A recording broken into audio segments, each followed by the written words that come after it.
आप सभी का ओजोन संस्थान जोबनेर में हार्दिक स्वागत है। जेड 2024 के पेपर के लिए हम सब्जेक्ट वाइज ये पॉइंट्स लेकर आ रहे हैं कि लास्ट के 10-12 दिन में बच्चा जब पूरा रिवीजन कर लेता है, पूरा पढ़ लेता है, तो उसको ये अनुमान होना चाहिए कि आज दिन तक के पेपरों में कहाँ से कौन से टॉपिक के कौन से पॉइंट से क्वेश्चन आते हैं। वो पॉइंट तो अपने रियलिटी में बहुत स्ट्रॉन्ग होने चाहिए, और अगर उन पॉइंट से क्वेश्चन आता है और उनसे ये भी रहती है संभावना कि इन पॉइंट से बाहर क्वेश्चन जाता नहीं है, वो पॉइंट आपके स्ट्रॉन्ग होने चाहिए। अगर किसी प्रकार का अगर वो पॉइंट किसी भी प्रकार से वीक रह जाता है, तो अभी भी अपने पास समय है ताकि अपना कोई पॉइंट वीक नहीं रहे, और हम ये चाहे कि अपने पूरे में से पूरे नंबर आए। अपन सबका यही रहना चाहिए कि अपनी गलती से कोई क्वेश्चन गलत नहीं होना चाहिए। तो ये वीडियो जेड 2024 का जो भी एग्जाम दे रहे हैं उन बच्चों के लिए बहुत इंपॉर्टेंट है। आप इस वीडियो को अंत तक पूरा देखें। सभी चैप्टरों में कौन कौन से पॉइंट से क्वेश्चन आता है ये मैं आपको एक एक चैप्टर वाइज बता रहा हूं, और आप इस वीडियो की लिंक अपने सभी साथियों को शेयर जरूर करें ताकि सभी स्टूडेंट को इसका फायदा मिले। मैं स्टार्ट कर रहा हूं पहले चैप्टर वाइज, और आप इस बात को नोट भी करें कि हकीकत में अपना कौन सा पॉइंट अगर कोई वीक रह गया है तो अभी भी अपने पास टाइम है कि उस पॉइंट पर आप काम करें ताकि एक टॉप यूनिवर्सिटी में जाने का अपना सपना साकार हो। चलो पहली बात करते हैं हम। सबसे पहले जहां से क्वेश्चन आते हैं, पहला पॉइंट है, हाँ, सबसे पहला क्वेश्चन आने की संभावना रहती है मॉलिक्यूलर वेट से। इंग्लिश और हिंदी मीडियम दोनों बच्चे अपने ये पॉइंट्स को लिखे। मॉलिक्यूलर वेट से, अगर मॉलिक्यूलर वेट से नहीं आता है तो ये क्वेश्चन आता है मोल से, मोल कैलकुलेट करवाता है। अब मोल के फॉर्मूले आपको पता है, वेट के पदों में वेट अपॉन मॉलिक्यूलर वेट, यानी भार बटा अणुभार, संख्या के पदों में, नंबर के पदों में एन अपॉन एन ए। और यही अगर अपने को H T P N T P पर किसी गैस का वॉल्यूम दे दे और फिर कैलकुलेट करना हो तो बताओ वी अपॉन 22.4, लेकिन यहाँ अपने को आयतन वॉल्यूम लीटर में लेना है। इन तीनों फॉर्मूले से संबंधित क्वेश्चन आ सकता है। अगर ये क्वेश्चन मोल कैलकुलेट नहीं करवाए, उसे संख्या भी कैलकुलेट करवा सकता है, तो एन बराबर एन अपॉन एन ए से। यानी ये फॉर्मूले आपको नोट्स में जो लिखवाए रखे हैं और जितने सारे एग्जाम्पल करवा रखे हैं उनमें से आप एक बार जरूर देखें। चलो दूसरा पॉइंट है, हाँ, किसी भी कंपाउंड में आपको परसेंटेज कंपोजिशन का क्वेश्चन पूछ सकता है। जैसे NaOH में ऑक्सीजन क्या क्या परसेंट है, H2O में ऑक्सीजन कितनी है, HCl में Cl कितनी है। तो आपको पता है प्रतिशतता निकालने का क्या खेल होता है, किसी की भी प्रतिशतता निकालो, खुद कितना है, टोटल कितना है, इनटू क्या करते हैं 100। तो ऐसा भी क्वेश्चन आ सकता है। अगला है रासायनिक संयोग के नियम से, आपको पता है द्रव्य अनुपाती क्रिया का नियम, डॉल्टन का नियम, गुणित अनुपात का नियम, व्युत्क्रम नियम, अवोगाद्रो नियम, इनसे हर साल एक क्वेश्चन पक्का आता है। तो आप इनको भी ध्यान दें और इन नियमों को एक बार दोबारा स्टडी करें। और इन्हीं नियमों से संबंधित अगली हेडिंग आती है एम्पिरिकल फॉर्मूला और मॉलिक्यूलर फॉर्मूला। आपको मूलानुपाती सूत्र और अणुसूत्र में क्या संबंध होता है, मूलानुपाती सूत्र पर कैसे कैलकुलेट करते हैं, अणुसूत्र का अणुभार दे रखा होता है तो अपन उससे अणुसूत्र कैसे कैलकुलेट करते हैं। इन दोनों को आपको जो भी एग्जाम्पल कॉपी में करा रखे हैं, इन कई बार बच्चा क्या है दी हुई परसेंटेज से मोल निकालने में फिर सबसे छोटी संख्या का भाग लगाने में से समझता है कि इसमें थोड़ा सा टाइम ज़्यादा लगता है। तो मैं क्या कह रहा हूँ, इस पॉइंट पे आप थोड़ा सा ध्यान दो कि मूलानुपाती सूत्र अणुसूत्र वाले जितने भी क्वेश्चन आपके पास है नोटबुक में है, उन क्वेश्चनों को आप एक बार, ताकि आप में कॉन्फिडेंस आए, उन क्वेश्चनों को आप एक बार दोबारा सोल्व करो। एक बात बताऊं, इस जेट के पेपर में थ्योरेटिकल के साथ न्यूमेरिकल पोर्शन बहुत कम रहता है, लेकिन वो न्यूमेरिकल पोर्शन थोड़ा बहुत भी अगर बिना प्रैक्टिस के अपन जाते हैं तो अपने को हार्ड लगता है। उससे थोड़े पूरे पेपर के दौरान पूरी नेगेटिविटी आ सकती है। अगर न्यूमेरिकल वाली प्रॉब्लम अगर अपने को नहीं आई और बच्चा पहले से प्रैक्टिस करके जा रहा है और कॉपी में किए हुए क्वेश्चनों को बार बार सोल्व कर रहा है, तो वहाँ जाते ही कॉन्फिडेंस आएगा। उससे वो कॉन्फिडेंस ऐसा काम करेगा कि अपना नेगेटिव कम से कम होंगे पूरे पेपर में। कई बार अगर आपको प्रैक्टिस नहीं करके जाए और वो क्वेश्चन सॉल्व नहीं हो रहा होता है तो कॉन्फिडेंस लो होता है। चलो भाई, अगला है ऑक्सीकरण अवस्था। ऑक्सीडेशन स्टेट का इक्वेशन ऐसे आता है, किसकी मैक्सिमम है, किसी की मिनिमम है, किसका ऑक्सीकरण हो रहा है, किसका अपचयन हो रहा है, कौन ऑक्सीकारक है, कौन अपचायक है। तो इससे संबंधित भी इक्वेशन आता है, इस पर भी आप बिल्कुल ध्यान दें। अगला क्वेश्चन है, हाँ, डी ब्लॉक से मानो, चाहे आप पूरी केमिस्ट्री से मानो, पीरियोडिक टेबल से मानो, कई बार हाँ ज़्यादातर डी ब्लॉक का आयन देता है मेटल आयन, उसमें पूछता है आउटर शेल का इलेक्ट्रॉनिक कॉन्फ़िगरेशन क्या है, अनपेड इलेक्ट्रॉन कितने हैं, पैरामैग्नेटिक है, डायमैग्नेटिक है, रंगीन है कि रंगीन है। तो ऐसा क्वेश्चन एक पक्का आता है। इसका मतलब मैं आपको वो 40 क्वेश्चनों की स्ट्रेटजी दे रहा हूँ कि आप इन पे बिल्कुल अपना पूरा फोकस करें, ताकि आप दोस्त दूर को इतना अच्छा महसूस करें कि रियलिटी में अपने एक्सपीरियंस से और लगातार अगर कोई रिजल्ट देने वाली संस्था अगर बच्चों को इतनी मेहनत करके अगर हेल्प करती है तो बच्चों के लिए बहुत फायदा है। अगला कह रहा है संकरण, ज्यामिति और आकृति। हाँ, तो केमिकल बॉन्डिंग वाले चैप्टर से या तो आपको डायरेक्ट इनऑर्गेनिक या ऑर्गेनिक कंपाउंड में हाइब्रिडाइजेशन कैलकुलेट करवा सकता है। ऑर्गेनिक वाला फॉर्मूला आपको आता है sigma bond pair plus lone pair वाला, और इनऑर्गेनिक में B plus M minus C plus A upon 2 वाला फॉर्मूला आपको लगाना है। बहुत सारे एग्जाम्पल आपको करवा रखे हैं, उन एग्जाम्पलों को आप ध्यान रख देना। हो सकता है संकरण न पूछ के, हाइब्रिडाइजेशन न पूछ के उसकी ज्योमेट्री पूछ सकता है। एस पी है तो लीनियर है, एस पी है तो, एस पी टू है तो ट्राइगोनल प्लेनर है, एच पी थ्री है तो टेट्राहेड्रल है, ऐसे। और कई बार आपको पता है लोन पेयर वाला खेल होता है ना, आपको पता है ये की पॉइंट है। आप जिन इन बातों में से भी आपको की पॉइंट लगेगी, यार मेरे को इसको पढ़ना चाहिए, मैं भूल रहा हूँ, तो आपको पता है लोन पेयर का शेप में कोई योगदान नहीं होता है आकृति बताने में, तो ये बहुत अच्छी बात है। अगला है एमओटी। एमओटी से आपको पता है, एमओटी जब भी डाई एटॉमिक मॉलिक्यूल दे रखा होगा, 2 एटम वाला मॉलिक्यूल दे रखा होगा, उसमें बॉन्ड ऑर्डर पूछता है तो हम टोटल इलेक्ट्रॉन देखते हैं। अब बॉन्ड ऑर्डर और बॉन्ड लेंथ दोनों एक दूसरे की इन्वर्सली प्रोपोर्शनल होती है, जहाँ बॉन्ड ऑर्डर ज़्यादा होता है वहाँ बॉन्ड लेंथ कम होती है। तो इस प्रकार का टाइप का क्वेश्चन अपने को एग्जाम में देगा, तो उसको अपने को धैर्य के साथ देखना है। एक बार आप, मैं ये वो पॉइंट बता रहा हूँ जिनको आप एक जगह बैठकर 2 से 3 घंटे में पूरा रिवीजन कर सकते हो। इस शॉर्ट वीडियो का मतलब भी यही है कि कोई बच्चा लास्ट में ये चाहे कि मेरा क्या पॉइंट कमजोर रह सकता है जो एग्जाम में आने लायक है, तो इस पर आप जरूर गौर करें। ये देखो हाइड्रोजन बॉन्ड, एक बात बताऊं, इस हाइड्रोजन बॉन्ड का जो यूज है ना, वो अपने हर जगह है। बताऊं कैसे? हाइड्रोजन बॉन्ड अपने पीरियोडिक टेबल में भी काम आता है कई बार, यही हाइड्रोजन बॉन्ड केमिकल बॉन्डिंग में भी काम आ रहा है। ऑर्गेनिक में कहीं जगह अम्लीयता ज़्यादा, आप याद करो ऑर्थो नाइट्रोफिनॉल और पैरा नाइट्रोफिनॉल में कौन ज़्यादा अम्लीय है, इसको हाइड्रोजन बॉन्ड क्या करता है, इफेक्ट करता है। और हाइड्रोजन बॉन्ड तो पी ब्लॉक में याद करो ना, H2O का बॉइलिंग पॉइंट है अपनी सारी ग्रुप में सबसे ज़्यादा होता है, HF का भी सबसे ज़्यादा होता है, अमोनिया का भी सबसे ज़्यादा होता है। तो कई जगह जो हाइड्रोजन बॉन्ड की यूज है ना, वो अपने को अच्छे से पढ़ना है। एसिटिक अम्ल याद करो ना, एसिटिक अम्ल 2 मॉलिक्यूल आपस में जुड़ जाते हैं, उसका मॉलिक्यूलर वेट 60 नहीं होता है, 120 होता है। ये हाइड्रोजन बॉन्ड का बहुत अच्छा यूज है। इसका मतलब हाइड्रोजन बॉन्ड के एप्लीकेशन अपने को आने चाहिए, और ये पता होना चाहिए इंट्रा मॉलिक्यूलर और इंटर मॉलिक्यूलर। इंट्रा का मतलब सिंगल मॉलिक्यूल में हाइड्रोजन बॉन्ड, यहाँ अलग अलग मॉलिक्यूल में बीच के हाइड्रोजन बॉन्ड। इंट्रा मॉलिक्यूलर अच्छा अट्रैक्टिव है या फिर इंटर वाला? आपको पता है ज़्यादा अट्रैक्शन कहाँ होता है, इंटर में, ये भी आपको याद होना चाहिए। एक आपको पता है ऑर्थो नाइट्रोफिनॉल में कौन ज़्यादा वाष्पशील है, कौन कम वाष्पशील है, वो वाला यूज हर साल एग्जाम में आ रहा है, इस पर भी आप गौर करिए। और एक मैंने अगर स्वरूपण समायोता में आपको बताया था गोचे रूप वाला, जहाँ हाइड्रोजन बॉन्ड बनता है ना, वहाँ गोचे रूप ज़्यादा स्टेबल आता था। मैंने पूरी केमिस्ट्री का एक साथ बता रहा हूँ कि आपको इसका यूज कहाँ पता हो सकता है। याद करो, आप बायोलॉजी में भी खूब पढ़ते हो, एडिनिन ए और टी के बीच 2 हाइड्रोजन बॉन्ड होते हैं, जी और सी के बीच 3 हाइड्रोजन बॉन्ड होते हैं, तो वो भी तो बीच में हाइड्रोजन बॉन्ड ही है नाइट्रोजन क्षारकों के बीच में, तो वो भी बहुत इंपॉर्टेंट है। अगला अगला चैप्टर आता है मेटलर्जी। मेटलर्जी में सभी मेटल के मैंने जो जो लिखवा रखे हैं, कॉपर के याद करो, CuFeS2 है, CuCO3 CuOH का होल क्वाइस है, आगे 2 लगाने पर एजुराइट बनता है, कॉपर ग्लांस है, रूबी कॉपर है, क्यूपराइट है, आयरन केस हेमेटाइट है, मैग्नेटाइट वगैरह, सीडेराइट वगैरह, आयरन फायराइटी जिसे मुर्कों का सोना कहते हैं, ऐसे एल्यूमिनियम का बॉक्साइट है, इसके क्रायोलाइट है, डायोस्पार है, लिमोनाइट वगैरह है, ये सारे इसके।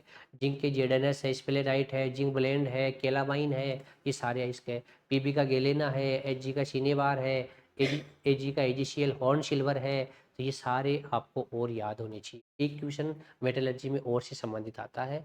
एक क्वेश्चन कौन सा एलिमेंट इसे अर्थ क्रस्ट का कंपोजिशन ज़्यादा बनाता है? याद करो, ऑक्सीजन था, सिलिकॉन था, याद करो, ऑक्सीजन सबसे ज़्यादा ऑक्सीजन आता था, सिलिकॉन आता था, एल्यूमिनियम आता था, आयरन आता था, कैल्शियम आता था, मैग्नीशियम आता था।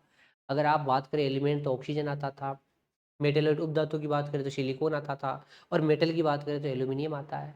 बहुत अच्छा क्वेश्चन होता था स्टार्टिंग का। अब देखो इसकी जो सांद्रण की विधियां याद करो, जाग पलवन विधि सल्फाइड एस्को के लिए होती थी, गुरुत्वीय पृथक्करण जिसे लेविगेशन बोलते थे, द्रवीय धावन विधि वो कार्बोनेट और ऑक्साइड एस्को के लिए होती थी, ऐसे एग्जाम्पल। चुंबकीय पृथक्करण विधि हेमेटाइट मैग्नेटाइट के लिए होती थी। ऐसे ही लीचिंग निक्षालन विधि AgAU और किसके लिए, एल्यूमिनियम के लिए। Ag और Au का कंसंट्रेशन प्रोसेस क्या कहलाता था, साइनाइड प्रोसेस, जिसे मेकोतर फॉरेस प्रोसेस भी कहते थे।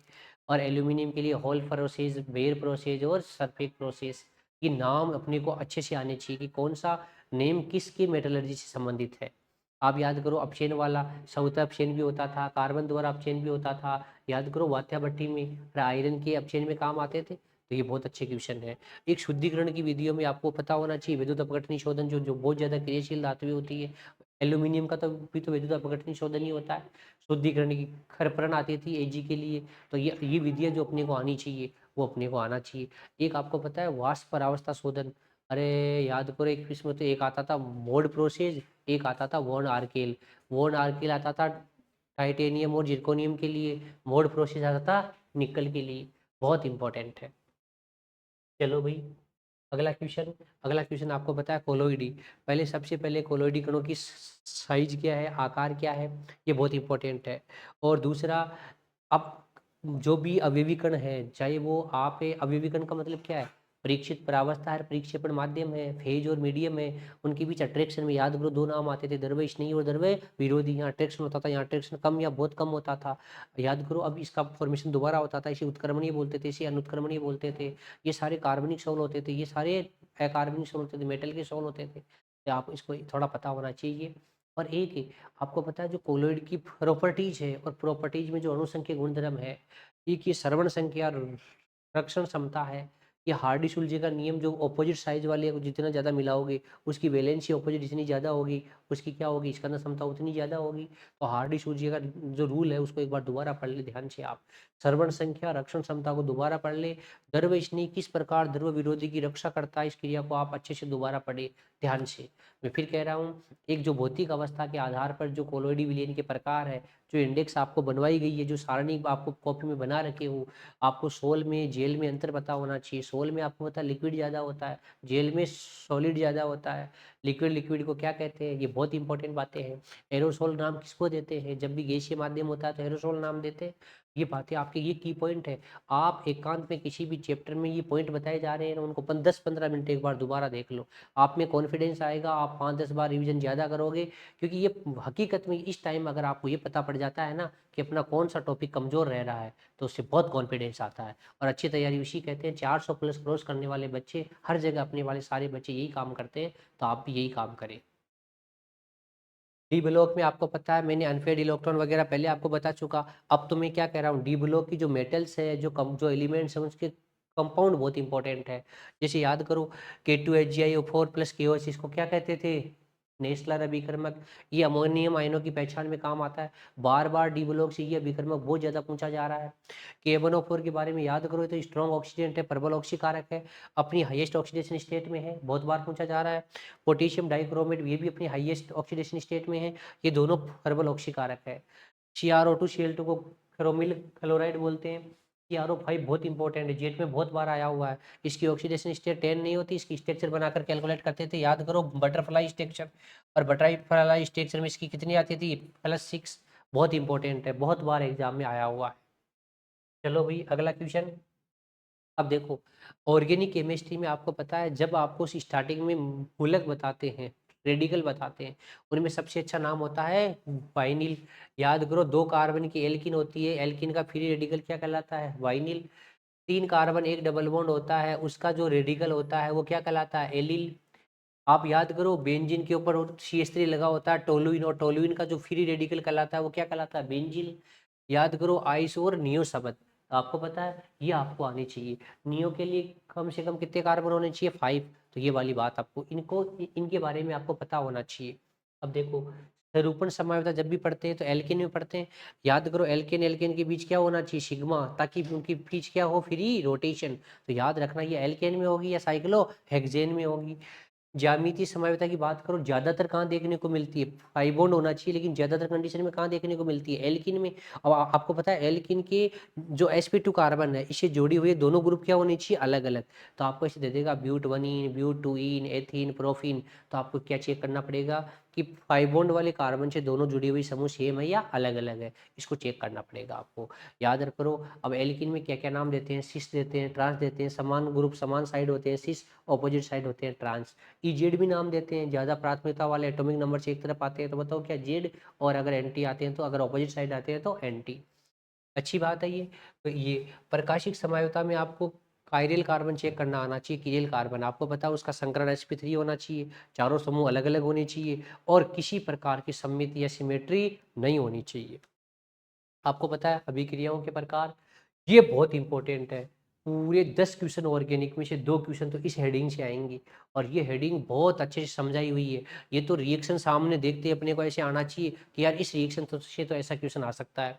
याद करो, FSR free radical substitution reaction किसकी होती थी, एल्केन की, मुक्त मूलक प्रतिस्थापन, बिना प्रकाश की उपस्थिति में नहीं होती।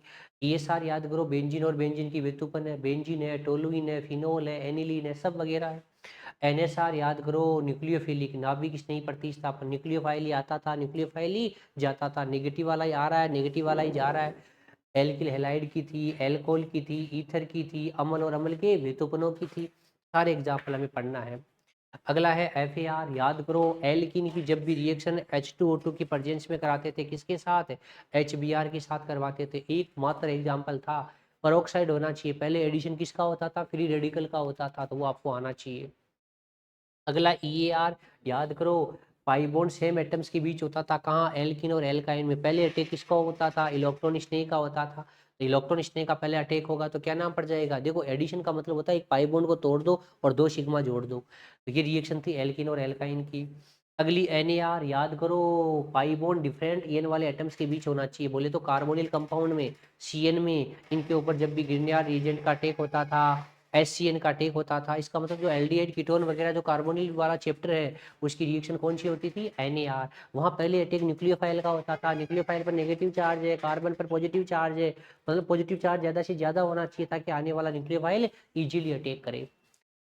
और इसी में अब पता है E1 और E2 एलिमिनेशन का मतलब क्या था, 2 सिग्मा बॉन्ड का ब्रेक होना, बीच में एक पाई का बनना, ये एल्किन और एल्काइन के फॉर्मेशन में काम आती है। एक बार एलिमिनेशन हो रहा है तो एल्किन बन रहा है, 2 बार एलिमिनेशन हो रहा है तो एल्काइन बन रहा है, ये भी बहुत इंपॉर्टेंट है। अगला बताओ, हाँ मध्यवर्ती स्थाई, पहले तो इंटरमीडिएट होते कौन कौन है, कारब केटाइन है, कारब फ्री रेडिकल है और कारब एनाइन है। स्टेबिलिटी का ऑर्डर हमें पता होना चाहिए। सबसे पहले अगर उसका यूज करना है, सबसे पहले किसको देखना है, अनुनाद, अनुनाद बोले तो रेजोनेंस, फिर किसको देखना है, हाइपर कॉन्जुगेशन को, फिर किसको देखना है, आई इफेक्ट को। रेजोनेंस में भी अगर साइक्लिक रेजोनेंस है, जिसको क्या कहते हैं, एरोमेटिसिटी, मतलब एरोमेटिक कंपाउंड है, तो उसको आगे आगे ले जाना है।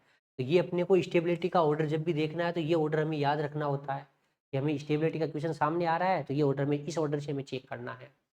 फिर है अम्लीयता क्षारीयता, याद करो खींचने वाले ग्रुप अम्लीयता को बढ़ा देते, देने वाले ग्रुप अम्लीयता को घटा देते, देने वाले ग्रुप क्षारीयता को बढ़ा देते। और क्षारीयता देखने के लिए तो क्या देखते थे, अनुनाद होना नहीं चाहिए। अगर अनुनाद में लोन फिर पार्टिसिपेट कर रही है ना तो आने वाले H+ को ये प्राप्त नहीं होती, तो वहाँ क्षारीयता क्या हो जाती है, कम। EN भी क्या होनी चाहिए, कम से कम, ताकि देने वाला इलेक्ट्रॉन इजीली दे।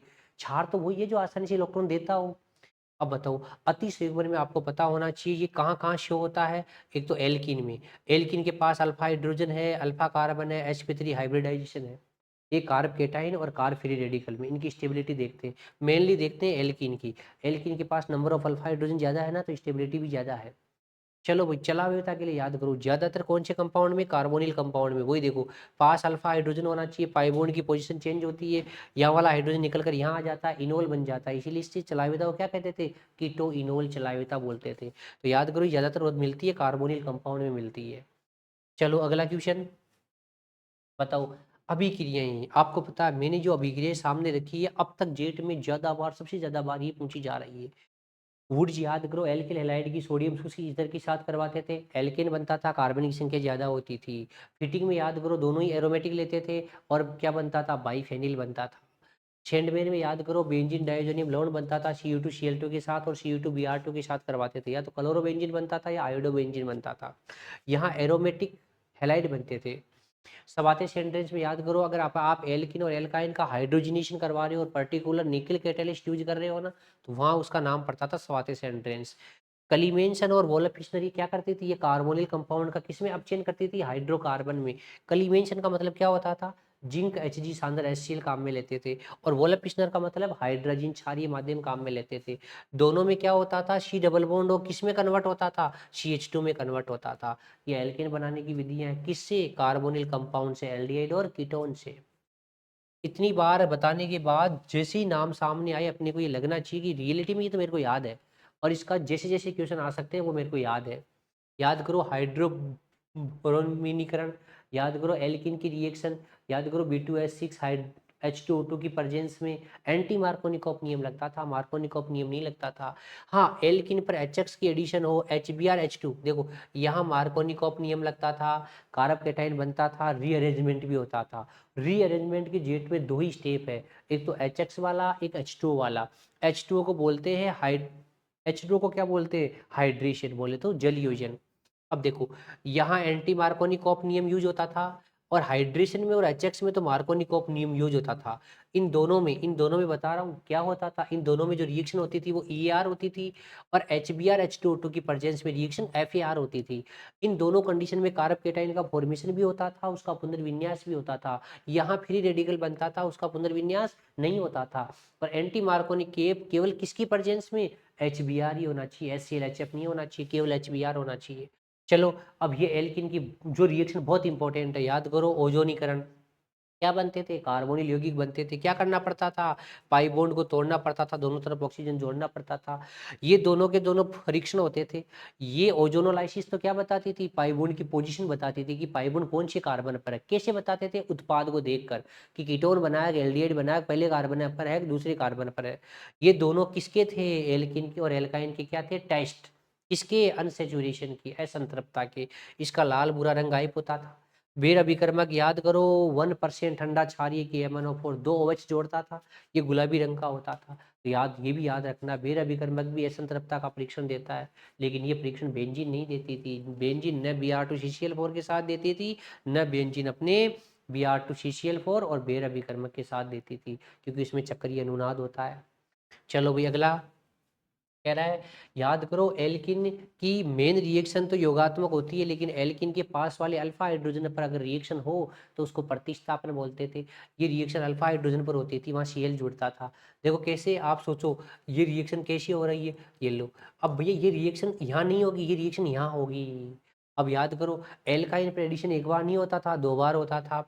और HBrH2 होता था, क्या बनता था, याद करो, ये हैलाइड कहाँ आते थे, पास पास वाले कार्बन पर क्या बनता था, विशिनल डाइहैलाइड। बहुत इंपॉर्टेंट था। अगर यही एडिशन HBr के एब्सेंट में होता था तो जेम डाइहैलाइड बनता था, मार्कोनिकॉफ नियम लगता था, यहाँ एंटी मार्कोनिकॉफ नियम लगता था, और क्या बनता था, विशिनल डाइहैलाइड। सेम हैलाइड अगर पास पास वाले एटम पर होते हैं ना, उसको बोलते हैं विशिनल डाइहैलाइड।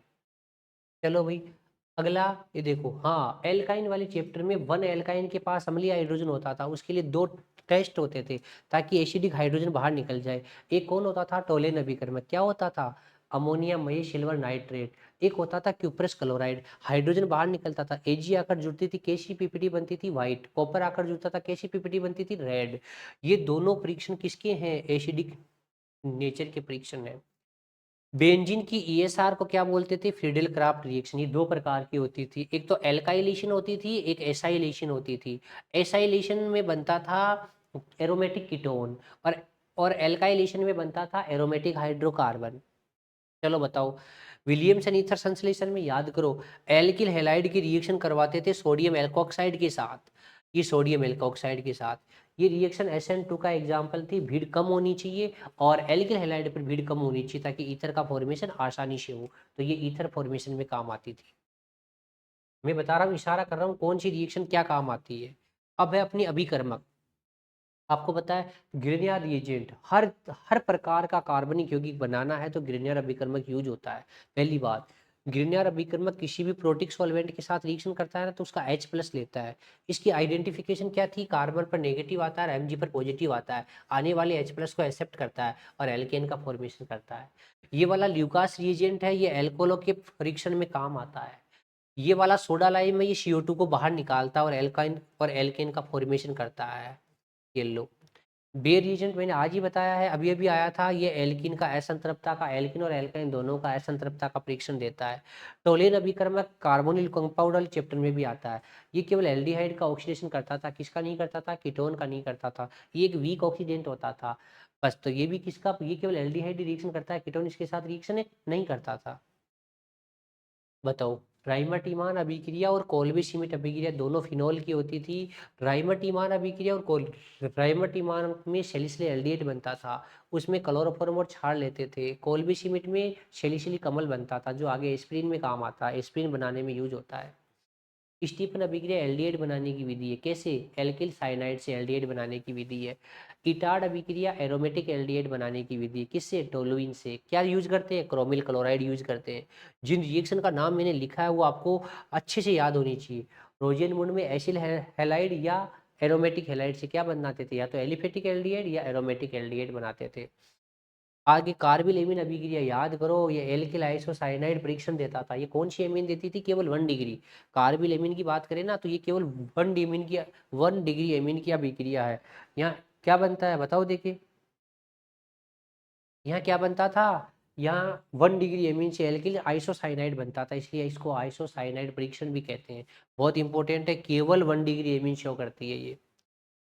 अगला कह रहा है बताओ, केनिजारो याद करो, केवल एल्डिहाइड, वो भी अल्फा हाइड्रोजन एब्सेंट होना चाहिए। यहाँ ऑक्सीडेशन भी होता है, रिडक्शन भी होता है। अब ऑक्सीडेशन से क्या बनता है? एसिड बनता है। एसिड नहीं बनता, एसिड का सोल्ट बनता था।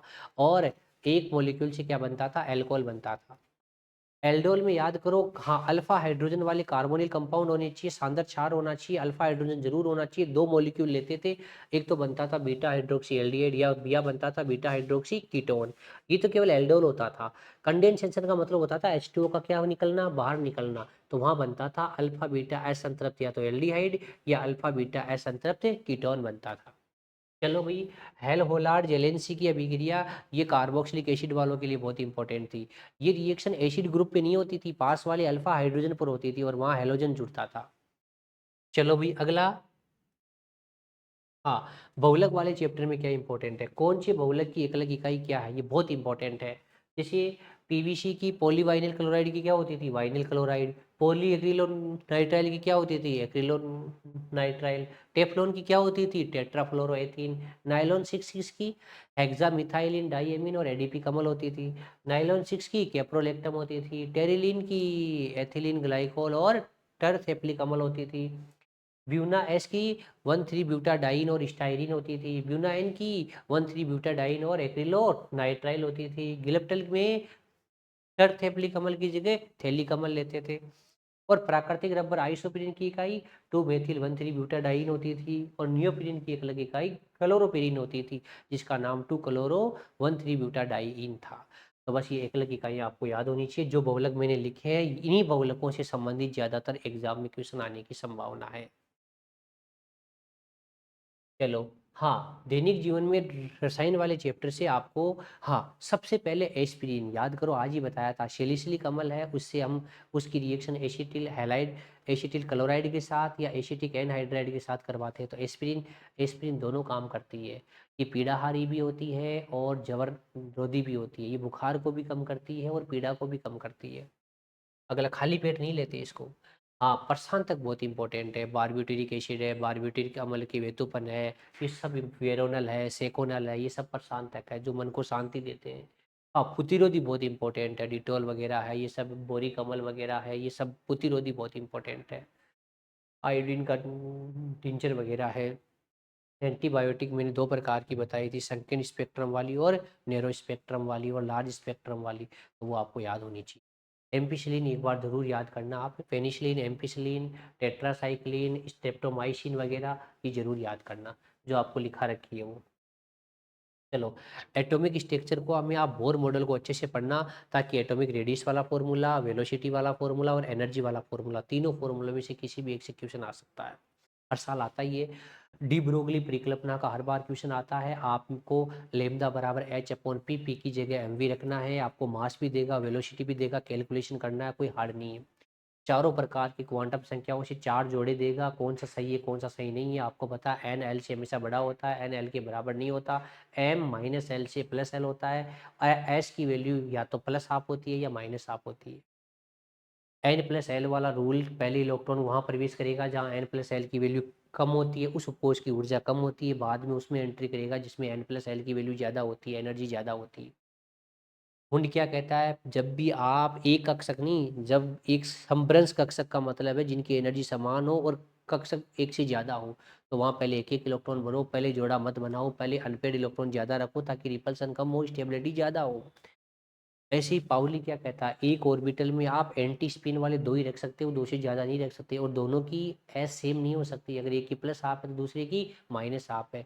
मतलब एक ऑर्बिटल में दो इलेक्ट्रॉन है ना, तो मैक्सिमम उनकी थ्री क्वांटम संख्या तो सेम हो सकती है, चौथी वाली सेम नहीं हो सकती, एक का स्पिन क्लॉकवाइज है तो दूसरे का एंटी क्लॉकवाइज है। चलो भाई अगला क्वेश्चन। हाँ, रासायनिक बलगतिकी में पहले रेट ऑफ रिएक्शन, हाँ अध्ययन इसी का होता है, पहले तो इसकी विमा आनी चाहिए, याद करो मोल लीटर इनवर्स, तो mole litre inverse second inverse. और के की किसी भी ऑर्डर के लिए के की यूनिट क्या होती थी, mole one minus n litre n minus one second inverse, तो किसी भी ऑर्डर के लिए निकाल सकते हैं। हाँ, कोटि कैसे याद करते थे, आपको रेट इक्वेशन दे रखा होगा, और रेट इक्वेशन से आपको अगर कोटि देखनी हो, मान लो यहाँ एम है और बी में यहाँ एन है, ये लो, तो बताओ जो भी यहाँ कंसंट्रेशन की पावर होती है उनका ऐड करना पड़ता है, उसको बोलते हैं ऑर्डर, कोटि बोलते हैं। एक बात बताओ, शून्य कोटि और प्रथम कोटि, शून्य कोटि के लिए x बराबर के टी वाला फॉर्मूला आपको यूज आना चाहिए, और टी हाफ में a बाई टू के आपको यूज आना चाहिए। ये दो फॉर्मूले बहुत इंपॉर्टेंट है। इसका मतलब जीरो ऑर्डर में टी हाफ इस इनिशियल कंसंट्रेशन के डायरेक्टली प्रोपोर्शनल होता है, बहुत इंपॉर्टेंट है। कई बार इसका ग्राफ भी आ जाता है, जो आपको कॉपी में बहुत टेस्ट में बहुत बार दिया हुआ है कि दोनों का डायरेक्टली प्रोपोर्शनल वाला ग्राफ आता है, ये बहुत इंपॉर्टेंट ग्राफ होता है। अगला प्रथम कोटि के लिए आपको पता है, एक तो के वाला formula 2.303 upon T log base 10 ए अपॉन ए माइनस एक्स वाला, लॉग की वैल्यू आपको याद है अच्छे से, एक बार दोबारा बता दो, लॉग 0 1 होता है, log 2 0.30, log 3 0.48, log 4 0.60, log 5 0.70, log 6 0.78, log 7 0.84, log 8 0.90, log 9 0.95, और लॉग 10 की वैल्यू कितनी होती है 1। और आपको पता है फर्स्ट ऑर्डर के लिए जो टी हाफ वाला फॉर्मूला आता था, वो आता था 0.693 अपॉन के। ये बहुत इंपॉर्टेंट था कि फर्स्ट ऑर्डर में टी हाफ इनिशियल कंसंट्रेशन पर डिपेंड नहीं करता था, ये स्टार वाली बात थी, बार बार बताई हुई है ये बात। चलो, और एक रासायनिक बलगतिकी में अंत में ये आता है आर्हेनियस इक्वेशन, कि अपने वेलोसिटी कांस्टेंट केवल टेम्परेचर पर डिपेंड करता है, और टेम्परेचर पर डिपेंड का इक्वेशन क्या होता है, तो बताओ फॉर्मूला क्या होता है, के बराबर A E minus E upon R T. आपको पता हो तो भैया इसी फॉर्मूले को लॉग के बेस में भी लिख सकते हैं, लॉग बेस 10 के, बोलो, लॉग बेस 10 ए माइनस का ये अपॉन 2.303 आर टी, ऐसा भी लिखा हुआ आ सकता है। अगला क्वेश्चन, केमिकल इक्विलिब्रियम, आपको पता है केपी केसी में संबंध का फॉर्मूला आना चाहिए, इसमें केवल डेल एन जी देखना है, मतलब आपको गैसीय उत्पाद और गैसीय अभिकारक देखना है, गैस के मोल देखने हैं, गैस प्रोडक्ट और गैस रिएक्टेंट ये देखना है। केपी ज़्यादा केसी ज़्यादा, डेल एन जी की वैल्यू पॉजिटिव है तो केपी केसी से ज़्यादा होगा, डेल एन जी की वैल्यू नेगेटिव है तो केसी केपी से ज़्यादा होगा, डेल एन जी जीरो है तो पावर जीरो हो जाएगी, केपी केसी के बराबर होगा। इस कॉन्सेप्ट में क्वेश्चन बार बार आ रहा है, एपीकेसी में संबंध का क्वेश्चन आ रहा है। अगला, K1 और K2 में संबंध का मतलब है एक अभिक्रिया सीधी दे दी दूसरी उल्टी कर दी, किसी गुणांक से गुणा कर दी, गुणांक घात में चला जाता है, अभिक्रिया उल्टी होने पर साम्य स्थिरांक उल्टा हो जाता है। ला सतालिया का नियम याद करो, साम्य अवस्था जब भी प्रभावित होगी, जब भी आप किसी कारक को बढ़ाओगे घटाओगे, साम्य या तो आगे जाएगा या पीछे जाएगा, आपको पता है। टेम्परेचर का इफेक्ट देखना है तो पहले ये देखो अभिक्रिया ऊष्माशोषीय या ऊष्माक्षेपी, ऊष्माशोषीय ताप बढ़ा दो रिएक्शन आगे चली जाएगी, ऊष्माक्षेपीय ताप बढ़ाओगे रिएक्शन पीछे चली जाएगी। दाब का इफेक्ट देखोगे, पहले मोल देखोगे, मोलों की संख्या आपको देखना है दोनों तरफ ज्यादा है कम है, अधिक मोलों से कहाँ जाएगी, कम मोलों की तरफ, अक्रिय गैस मिलाओगे अधिक मोलों की तरफ चली जाएगी, नियत आयतन में मिलाओगे कोई फर्क नहीं पड़ेगा, सांद्रता बढ़ाने पर उस दिशा में जाएगी, अधिक सांद्रता से कम सांद्रता की ओर जाएगी। ये लास्ट ताली का नियम बहुत इंपॉर्टेंट है। और केसी केपी इससे ज्ञात कर सकते हो, आर हमें पता है यहाँ 1/12 लेना है, बहुत इंपॉर्टेंट, टेम्परेचर हमेशा केल्विन में लेना है, ये केल्विन वाला भी हमेशा ध्यान रखना। और अगला है आयनिक साम्य, आयनिक साम्य आपको दुर्बल स्पीशी के लिए देखना है। अगर दुर्बल स्पीशी में आपको पता है कि या तो के बराबर C alpha square, K B बराबर भी C alpha square, H plus ion की कंसंट्रेशन भी C alpha, O H minus ion की कंसंट्रेशन भी सी अल्फा, यहाँ से पी एच और पी ओ एच कैलकुलेट कर सकते हैं। तनुकरण करोगे एकांक आयतन में आयनों की संख्या बढ़ जाएगी। दुर्बल विद्युत अपघट्य अगर अनंत तनुता कर ले जाओगे तो वो भी स्ट्रॉन्ग बन जाएगा और उसका भी 100% आयनाइजेशन हो जाएगा। तो अगर आप पानी मिलाते हो तो आयनन की मात्रा बढ़ेगी। अम्ल क्षार अवधारणा में आपको पता है आरएनएस केवल जलीय विलयन में लागू होती है। H प्लस देने वाला अम्ल, OH माइनस देने वाला क्षार। प्रोटोनिक अवधारणा, ब्रोंस्टेन लोरी अवधारणा, संयुग्मी अम्ल क्षार अवधारणा, उसमें H प्लस ग्रहण करने वाला और H प्लस त्यागने वाला। अम्ल H प्लस त्याग कर संयुग्मी क्षार बनाता है, क्षार H प्लस ग्रहण कर कर संयुग्मी अम्ल बनाता है। और एक अवधारणा होती है लुईस अम्ल अवधारणा, जिसको लोन पेयर अवधारणा भी कहते हैं। लोन पेयर देने वाला और लोन पेयर लेने वाला। लोन पेयर देने वाला कौन होता है? लुईस क्षार। लोन पेयर लेने वाला लुईस अम्ल होता है। जैसे भी इक्वेशन पक्का आता है। इस आयनिक साम्य में अगर कोई बच्चा थोड़ा बहुत कंफ्यूज होता है, अगर उसको थोड़ा कॉन्फिडेंस नहीं आता बार बार पढ़ने पर भी, तो लुईस अम्ल अवक्षार अवक्षार अवधारणा को और ब्रोस्टेन लोरी अवधारणा को जरूर पढ़े। इनसे एक क्वेश्चन पक्का आता है। पीएच का कैलकुलेशन हमें बहुत बार सीख लिया। हमें H प्लस आयन की सांद्रता देखनी होती है और वो हर प्रकार से याद होनी चाहिए। लवण जल अपघटन में एक बात अपने को सीखनी होती है, दुर्बल स्पीशी से आए हुए प्रबल संयुग्मी आयन का ही जल अपघटन होता था, जो या तो केटायनिक होता था या एनायनिक होता था। इनके लिए 4 प्रकार के जो पीएच के फॉर्मूले दे रखे हैं वो आपको इंपॉर्टेंट पता होने चाहिए कि अगर स्ट्रॉन्ग बेस है, वीक एसिड है, तो पीएच 7 से ज़्यादा आएगी। अगर स्ट्रॉन्ग एसिड है, वीक बेस है, तो पीएच 7 से कम आएगी। अगर वीक है, दोनों ही वीक है, तो या तो 7 से ज़्यादा भी आ सकती है, 7 से कम भी आ सकती है। ये डिपेंड करता है के और के बी के मान पर। चलो भाई, अवक्षेपण का पता है आपको, क्यों की तुलना करनी है केएसपी के साथ। अगर क्यों ज़्यादा आ रहा है, इसका मतलब प्रोडक्ट ज़्यादा है। प्रोडक्ट अगर हद से ज़्यादा बन गया ना, धीरे धीरे पात्र के पेंदे में बैठ जाएगा, पीपीटी बनना स्टार्ट हो जाएगी। चलो भाई, उष्मागतिकी निकाय कैसा है? खुला है कि बंद है? निकाय की गुण सघन है कि विस्तृत गुण है, गहन गुण है? बहुत इंपॉर्टेंट है, दोनों को अच्छे से पढ़ना। और आंतरिक ऊर्जा एंथैल्पी में क्या संबंध है? इनके संबंध का फॉर्मूला क्या होता है? याद करो, डेल एच बराबर del E plus P del V. P del V की जगह del N G R T भी लिख सकते हैं। इनमें कौन डेल एच ज्यादा है कि डेल ई ज्यादा है? इसका पक्का क्वेश्चन एक एग्जाम में जेट में आता है। जैसे केपी केपीसी का आता है ना, वैसे डेल एच डेल ई का आता है। एंट्रोपी क्या होती है? जहाँ गैस ज्यादा होती है ना, वहाँ एंट्रोपी ज्यादा होती है। गिब्स की मुक्त ऊर्जा ये बताती है, अगर डेल जी जीरो है तो अभिक्रिया साम्य पर है, डेल जी नेगेटिव है तो अब साम्य सवतः होगा, अपने आप अभिक्रिया होगी, और डेल जी पॉजिटिव है तो प्रक्रम असवतः होगा। ऐसे ही प्रक्रम समतापीय प्रक्रम में ताप नियत रहता है, आंतरिक ऊर्जा में परिवर्तन जीरो होता है। समदाबीय प्रक्रम में कौन सी ऊष्मा परिभाषित होती है? Del H. समायतनिक प्रक्रम में डेल ई। तो ऐसे आपको याद होना चाहिए। रुदोष प्रक्रम में ऊष्मा का आदान प्रदान नहीं होता, तो ऊष्मा जीरो तो एंट्रोपी भी जीरो, क्योंकि एंट्रोपी का फॉर्मूला क्या होता है? डेल एस बराबर होता है डेल क्यू अपॉन टी। अगर डेल क्यू ही जीरो है तो भैया एंट्रोपी में परिवर्तन भी जीरो है। ये आपको पता होना चाहिए। डेल एच और डेल ई में आपको संबंध आना चाहिए। हाँ, बंद ऊर्जा आपको पता है, ये बहुत इंपॉर्टेंट था। Cl2, Br2, F2 और I2 वाला। दहन ऊष्मा का मतलब है कार्बनिक यौगिकों का आप दहन कराओगे, अंत में उत्पाद CO2 और H2O बनेगा। एंट्रोपी का फॉर्मूला मैंने अभी भी बताया, ऊष्मा में परिवर्तन अपॉन ताप। ऊष्मा में परिवर्तन रुदोष प्रक्रम में जीरो आता है, इसलिए एंट्रोपी भी क्या आती है? जीरो। मैंने पूरे वो पॉइंट लिए हैं जिनसे पिछले 10-12 सालों से इन्हीं पॉइंटों से सबसे ज़्यादा बार क्वेश्चन पूछे जा रहे हैं। इन पॉइंट्स को आप एक बार अच्छे से देखना, इसमें आपका कोई ज़्यादा समय खराब नहीं होगा। और इस वीडियो के लिंक को अपने सभी साथियों को, दोस्तों को ज़रूर शेयर करिए ताकि सभी स्टूडेंट का फ़ायदा हो। Best of luck, thank you.